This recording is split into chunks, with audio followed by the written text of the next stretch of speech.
नमस्कार, स्वागत आप सभी का एक बार फिर से। और खबरों को अब देखते हैं विस्तार से।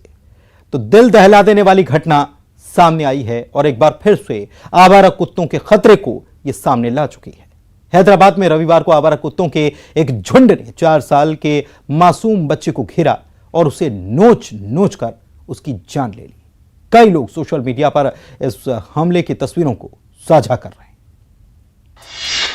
सावधान, सड़क पर नन्ही जान को बना लिया शिकार, घेर कर हर ओर से किया हमला।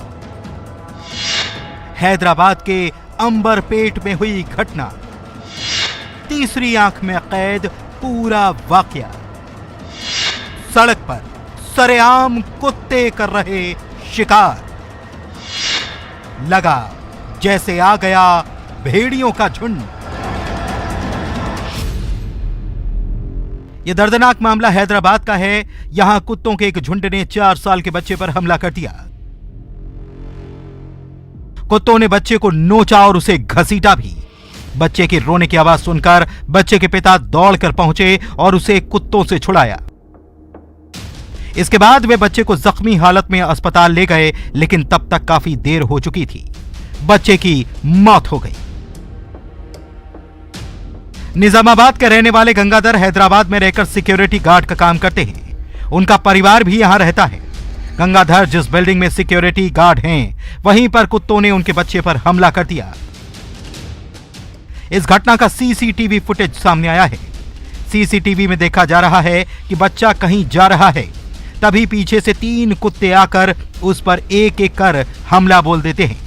सीसीटीवी में देखा जा सकता है कि कुत्तों के हमले के बाद बच्चा जमीन पर गिर जाता है। इसके बाद कुत्ते उसे नोचना और घसीटना शुरू कर देते हैं। बच्चा खून से लथपथ हो जाता है। बच्चे की रोने की आवाज सुनकर पिता गंगाधर दौड़ लगाकर उसके पास पहुंचते हैं और इसके बाद वे बच्चे को अस्पताल ले जाते हैं, लेकिन इलाज से पहले ही बच्चे ने दम तोड़ दिया।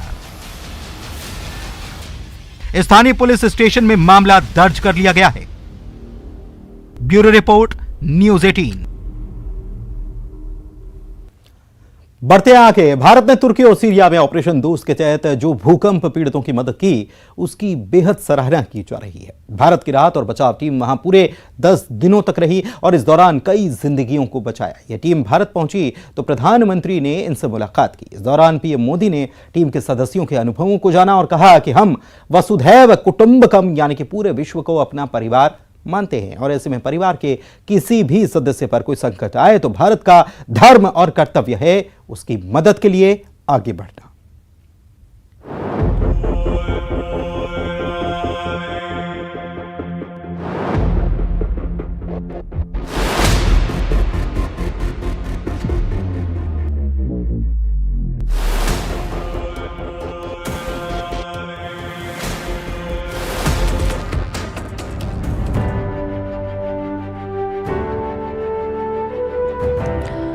भूकंप में तुर्की और सीरिया की बर्बादी के बाद भारत वो पहला देश था जिसका विमान मदद के लिए सबसे पहले तुर्की की जमीन पर उतरा।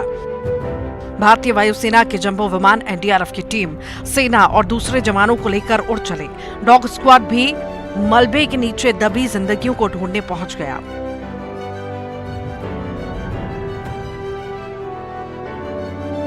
पूरी शिद्दत से भारतीय टीम ने न सिर्फ रेस्क्यू ऑपरेशन चलाया बल्कि घायलों का इलाज भी किया। अब तुर्की से भारत का बचाव दल स्वदेश लौट आया है, लेकिन यहां आकर उन्होंने जो बताया वो हर भारतीय को जानना और सुनना चाहिए। जब मैं राउंड ले रहा था तो एक पेशेंट का रिलेटिव वो देख के समझ गया कि मैं यहाँ का कमांडिंग ऑफिसर हूँ। उसने जस्ट मेरे दोनों हाथ पकड़ के आंखों से लगाया और चूमा, तो मैं भी झुक गया। तो उसने कहा आप समझ सकते हैं ये इसका मतलब क्या है? मैंने कहा आप मुझे इज्जत दे रहे हैं? तो कहते हैं नहीं, आप मेरे पिता समान हैं। तो मैं काफ़ी गदगद हो गया। बट उसके बाद वो बोलता है सर मैं इस कंट्री की यंग जनरेशन हूँ और मैं आपको आश्वस्त करता हूँ कि आने वाली जनरेशन्स याद रखेंगी कि आपके देश ने हमारे देश के लिए क्या किया। महिला कह रही है कि मेरे लिए सबसे पहले अल्लाह है और आज की डेट में हमारे लिए सेकंड नंबर पे आप हो।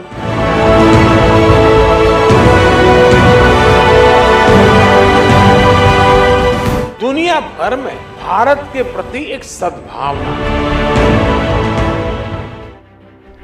रोंगटे खड़े हो जाएंगे, सीना गर्व से चौड़ा हो जाएगा, भारतीय होने पर आपको गुमान होगा। जी हां, सेना और एनडीआरएफ के जवानों ने जो काम तुर्की में किया और जो सम्मान उन्हें वहां मिला, वो हर भारतीय के लिए गर्व की बात है। पेशेंट जब आई थी वो स्ट्रेचर में आई थी, और जब वो हॉस्पिटल से गई है तो वो अपने पैरों में चल के गई थी, और जाते टाइम उसके आंखों में आंसू थे हमें धन्यवाद करते हुए, और उसने मतलब हमें भगवान के इक्विवेलेंट बोला, और बोला कि जितना धन्यवाद मैं उनका करती हूँ मैं उतना ही धन्यवाद आपका कर रही हूँ। प्रधानमंत्री नरेंद्र मोदी ने सोमवार को ऑपरेशन दोस्त में शामिल जवानों के साथ बातचीत की। बचाव दल में शामिल कई जवानों और अधिकारियों ने बताया कि जब वे लौट रहे थे तो तुर्की के लोग रो रहे थे। सेना के एक अधिकारी ने अपने अनुभवों को साझा करते हुए कहा, हम जब तुर्की में राहत बचाव कार्य में लगे हुए थे तो एक युवा मेरे पास आया और उसने मेरे दोनों हाथों को अपने हाथों में लेकर चूमा। फिर उसने कहा, मैं अपने माता पिता समान मानता हूँ और आप जो ये मदद कर रहे हैं उससे आने वाली पीढ़ी याद करेगी।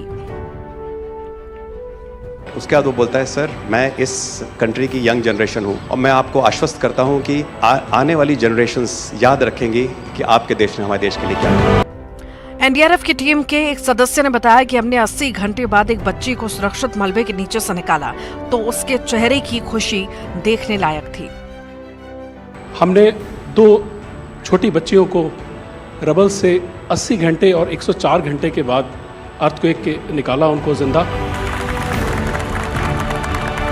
लोगों ने तालियां तो बहुत सुनी जब एयरपोर्ट से हम अपने जहाज की तरफ बढ़ रहे थे, पर किसी ने वहाँ जो लोग रो रहे थे करा करा के, वो शायद आई थिंक जो है लोगों ने, कई लोगों को पता नहीं होगा कि कितने लोग रो रहे थे जब हिंदुस्तानी वो बोल रहे थे कि जब वहाँ से निकल रहे थे। पीएम मोदी ने सेना और एनडीआरएफ के जवानों से उनकी हर कहानी सुनी। उन्होंने डॉग स्क्वाड में शामिल कुत्तों का भी हालचाल पूछा और उनके दिलेरी के किस्से सुने। पीएम मोदी ने कहा कि ऑपरेशन दोस्त मानवता के प्रति भारत के समर्पण और संकट में फंसे देशों की मदद के लिए तत्काल खड़े होने की हमारे कमिटमेंट को दर्शाता है।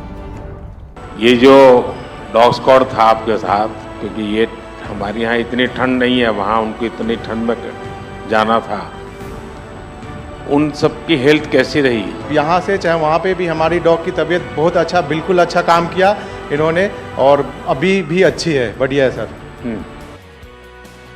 ऑपरेशन दोस्त से जुड़ी पूरी टीम ने अद्भुत क्षमता का प्रदर्शन किया। आज पूरे देश को इन पर गर्व है और जैसा कि पीएम मोदी ने कहा, हम वसुधैव कुटुंबकम यानी पूरे विश्व को अपना परिवार मानते हैं। ऐसे में परिवार के किसी भी सदस्य पर कोई संकट आए तो भारत का धर्म और कर्तव्य है कि उसकी मदद के लिए आगे बढ़ना। देश कोई भी हो, अगर बात मानवता की, मानवीय संवेदना की है तो भारत मानव हित को ही सर्वोपरि रखता है। Bureau report, news 18 Delhi.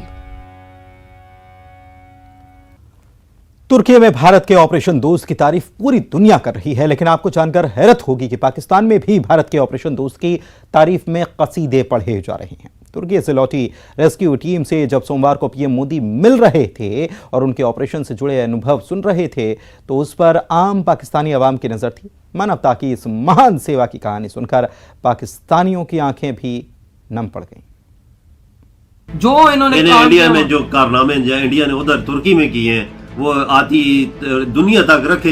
India ने क्या, मैं अभी पीएम मोदी की बात करता हूँ, जब लीडर ही ऐसी बात करते हैं तो पीछे रह क्या जाते। जिधर भी कोई होगा तो इंडिया पहुंचेगा।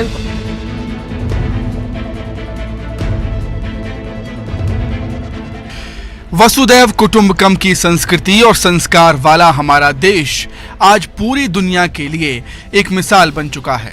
जिस तरह भारत ने सबसे पहले भूकंप से तबाह तुर्की को मदद पहुंचाई, वो इस बात का प्रमाण है।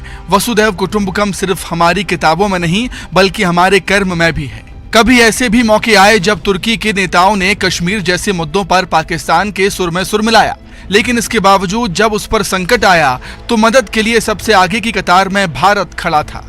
चाहे तुर्की हो या सीरिया, भारत ने तन मन धन से मदद की। इतनी राहत सामग्री भेजी कि उसके पास रखने के लिए जगह कम पड़ गई। तुर्की में भारत के ऑपरेशन दोस्त की तारीफ आज पूरी दुनिया में हो रही है, लेकिन भारत के खिलाफ आग उगलने वाले पाकिस्तान के रहनुमाओं को वहीं की आवाम भी भारत के काम का आईना दिखा रही है।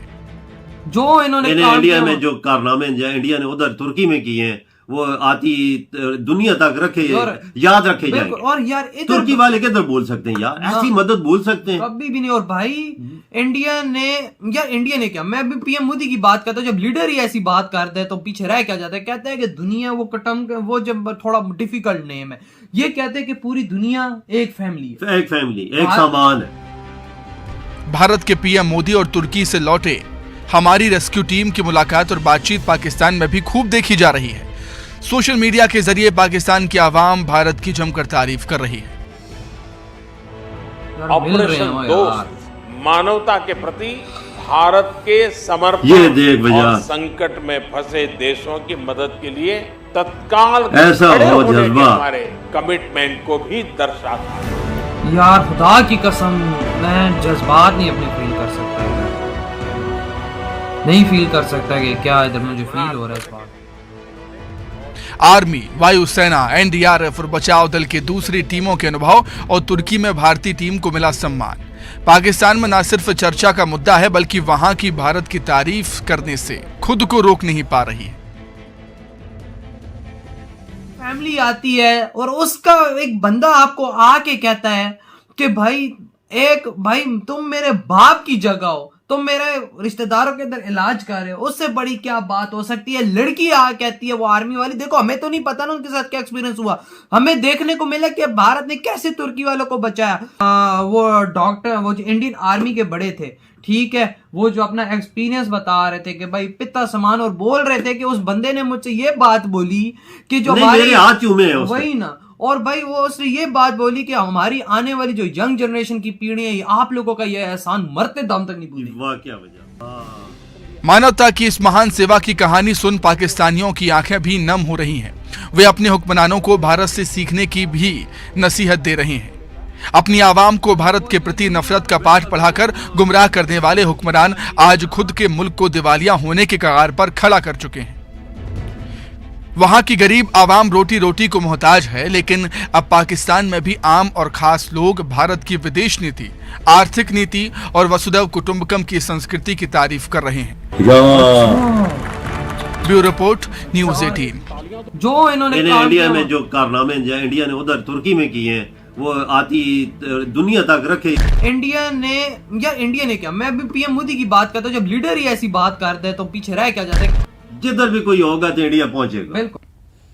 एमपी में साल 2018 के चुनाव से पहले दिग्विजय सिंह ने नर्मदा परिक्रमा की थी और कांग्रेस के लिए 100 से ज्यादा सीटों पर जमीन मजबूत करने का काम किया था। लेकिन इस बार तो वो सभी 230 विधानसभा सीटों पर पहुंचने की तैयारी में वे अलग रूप में नजर भी आ रहे हैं। दिग्विजय सिंह का यह अभियान कांग्रेस को कितनी मजबूती देता है, ये देखना भी बड़ा दिलचस्प होने वाला है। एमपी कांग्रेस का मिशन 2023। दिग्गी राजा को मिली बड़ी जिम्मेदारी, सभी 230 सीट पर संभालेंगे मोर्चा।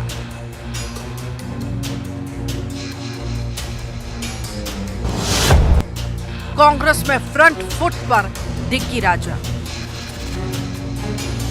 अपनी नर्मदा यात्रा के दम पर एमपी की सत्ता में कांग्रेस की वापसी लाने वाले प्रदेश के पूर्व सीएम नेता दिग्विजय सिंह एक बार फिर से एक्शन मोड में आ गए हैं।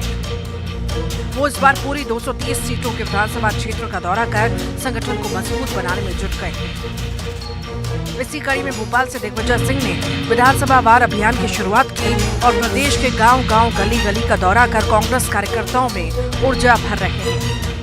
दिग्विजय सिंह अगले 2 महीने में 65 विधानसभा क्षेत्रों में पहुंचकर कांग्रेस के लिए जमीन मजबूत करेंगे। चिन्हित की गई 65 विधानसभा सीटें ऐसी हैं जहां पर कांग्रेस को लगातार हार का सामना करना पड़ रहा है।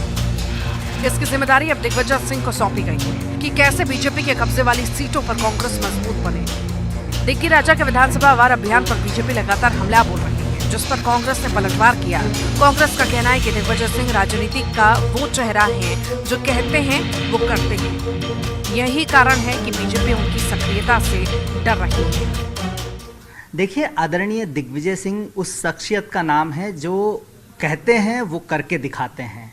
चाहे 2003 से 2013-14 तक राजनीति से पृथक रहने का काम हो, किसी सरकारी पद को न लेने का उनका वचन हो, या नर्मदा परिक्रमा जैसी कठिन तपस्या को पूरा करना हो और भारत जोड़ो यात्रा 70 पार की उम्र में कर लेना परिवार के साथ, ये मैं समझता हूँ उन्हें अलग शख्सियत बनाता है। और इसके बाद जब वो जो कहते हैं वो करते हैं तो भारतीय जनता पार्टी को डर लगना स्वाभाविक है, क्योंकि वो निकल चुके हैं मध्य प्रदेश के कोने में जो भारतीय जनता पार्टी का 18 साल का कुशासन चिंगाड़ रहा है।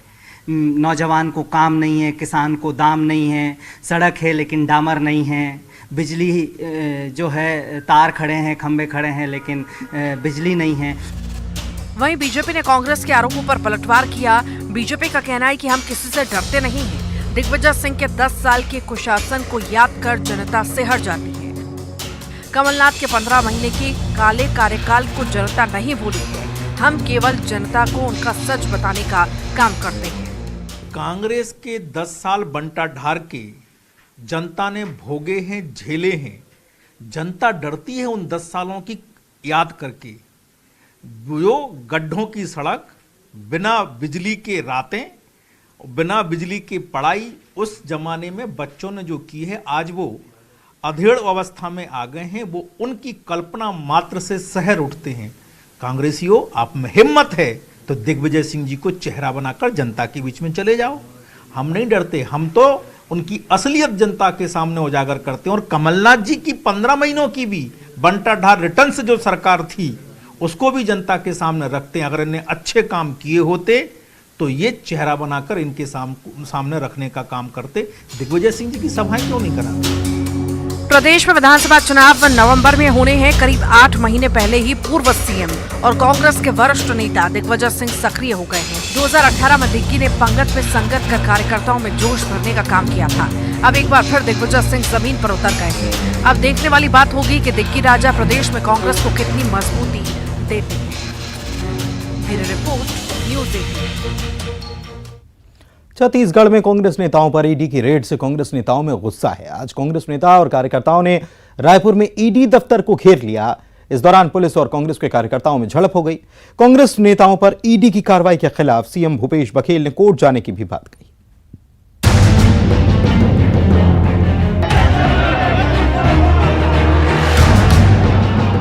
छत्तीसगढ़ में कांग्रेस नेताओं पर ईडी की कार्रवाई से कांग्रेस आग बबूला है। आज रायपुर में ईडी कार्यालय पर कांग्रेस कार्यकर्ताओं ने जमकर विरोध प्रदर्शन किया। इस दौरान पुलिस और कांग्रेस कार्यकर्ताओं के बीच जमकर नोकझोंक भी हुई। वहीं ईडी की कार्रवाई पर सीएम भूपेश बघेल ने कहा, हम मामले को कोर्ट तक लेकर जाएंगे। कोर्ट की शरण में जाने के अलावा कोई रास्ता नहीं है। ईडी लगातार परेशान कर रही है। ईडी लगातार परेशान कर रही है, लोगों को प्रताड़ित कर रहे हैं, झूठे प्रकरण में फंसाने की कोशिश कर रहे हैं। सारे आवेदन उनके द्वारा पीड़ित पक्ष के द्वारा दिया गया। केंद्र सरकार को भी अवगत हमने कराया है और उसके बाद भी केंद्र सरकार कोई कार्रवाई नहीं कर रही। तो हमारे पास अब न्यायालय के शरण में जाने के अलावा कोई रास्ता नहीं। इस मामले को न्यायालय तक ले जाएंगे। वहीं सीएम भूपेश बघेल ने रमन सिंह और राजेश मूलत पर हमला बोला और कहा, रमन सिंह और राजेश मूलत ईडी के प्रवक्ता बने हुए हैं। जब छत्तीसगढ़ आए थे तो क्या था इनके पास? राजेश मूलत प्रवक्ता बना हुआ है। जब यहाँ आए छत्तीसगढ़ में तो उसके पास क्या था? एक पुराना प्रिंटिंग प्रेस, एक पुरानी मोटरसाइकिल। 15 साल मंत्री रहे, उसके पास इनकम कहां से आ गया? अभी करोड़ों रुपए फूके अपने परिवार की शादी में, कहां से इतना पैसा आ गया? उसके यहाँ छापा क्यों नहीं डालते? जब आया तब उसके पास कितनी संपत्ति थी और आज कितनी संपत्ति होगी और कितना खर्चा किए? बताएं, जांच क्यों नहीं करते? ईडी कार्रवाई पर कांग्रेस के बयान पर बीजेपी ने पलटवार किया। बीजेपी के प्रदेश अध्यक्ष अरुण साव ने कहा कि बीजेपी से कांग्रेस डरी हुई है। कांग्रेस सरकार ने एक भी वादा पूरा नहीं किया। प्रदेश का हर वर्ग ठगा हुआ महसूस कर रहा है। जनता पार्टी ने ही कांग्रेस डरी हुई है। आज छत्तीसगढ़ का हर वर्ग जिस प्रकार से नाराज है, बड़े बड़े वायदे करके भारी बहुमत से राज्य में सरकार में आए, एक भी वादा पूरा नहीं हुआ है। छत्तीसगढ़ सरकार का एक भी वादा पूरा नहीं हुआ है और आज हर वर्ग ठगा हुआ महसूस कर रहा है। आज जिस शहर में जाएं आपको कर्मचारी संगठन, अन्य संगठन आंदोलन करते दिख रहे हैं। इसका मतलब यह है कि राज्य में कांग्रेस सरकार को लेकर भयंकर आक्रोश है और डरी हुई तो कांग्रेस पार्टी और कांग्रेस की सरकार है। छत्तीसगढ़ में कांग्रेस के महाधिवेशन से पहले कांग्रेस नेताओं पर ईडी के रेड को लेकर सियासत गरमाई हुई है। कांग्रेस का कहना है कि कांग्रेस के राष्ट्रीय अधिवेशन से बीजेपी घबराई हुई है, वहीं बीजेपी का कहना है कि बीजेपी से कांग्रेस डरी हुई है। कांग्रेस सरकार ने एक भी वादा पूरा नहीं किया। Bureau report, news 18। और इसी के साथ इस बुलेटिन में फिलहाल इतना ही। नमस्कार।